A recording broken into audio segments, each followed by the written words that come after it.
পাইছো? তাহলে first point হচ্ছে এটা, নেক্সট পয়েন্ট হচ্ছে এইটা। ক্লিয়ার? তাহলে কি হবে? এগুলো যোগ করে দেবো।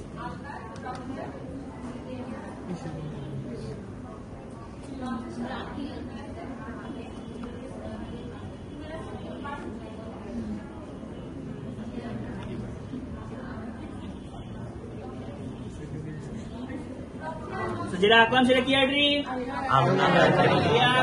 তাহলে পরেরটা চলে যাও। এটা কি radial artery, first point same.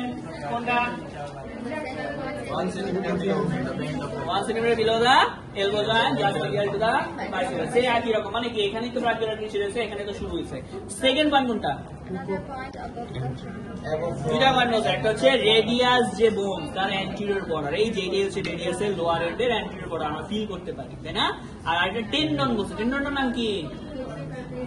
Flexor কার্পি radialis. এই যে আর যদি ফ্লেক্স করো, এই যে হ্যান্ড যদি ফ্লেক্স করে, এই যে প্রমিনেন্ট যে টেন্ডনটা মোস্ট মিডিয়ালি পাচ্ছি, মোস্ট ল্যাটারালি পাচ্ছি, that is the flexor কার্পি radialis, তাই না?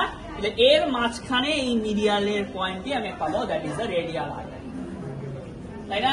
এবং এখানে হাত দিলে ইজি আমরা রেডিয়াল আর্টারি ফেলটি করতে পারি, তাই না? পালসেশনে আমরা ইজিলি ফেল করতে পারি। তাহলে নেক্সট পয়েন্টটি আমার হবে হচ্ছে এইখানে, ঠিক আছে? এখন এইখানে আরেকটা এক্সট্রা জিনিস কি, এটা তো মোর মিডিয়ালি ছিল, এটা তো ল্যাটারালি, তা আমার বলছে কি উপরের দিকে এটা কনভেক্সিটি হবে, নিচে স্ট্রেট হবে। তাহলে কিরকম হবে?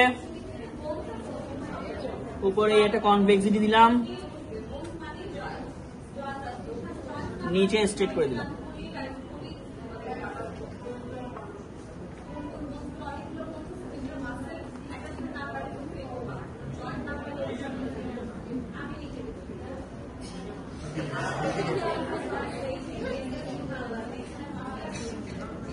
পাইছো?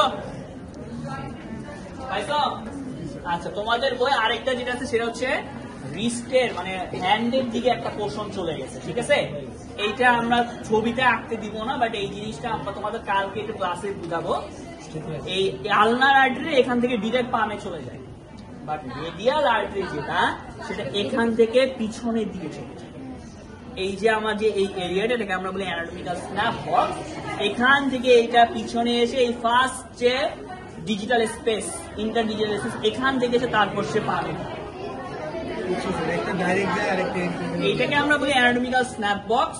রেডিয়াল আর্টারি এখান থেকে পিছনে এসে তারপর গিয়ে পামে ঢুকে। এটা আমরা কালকে মিটারের ছবি দিয়ে তারপর ভালোভাবে বুঝাবো, ঠিক আছে?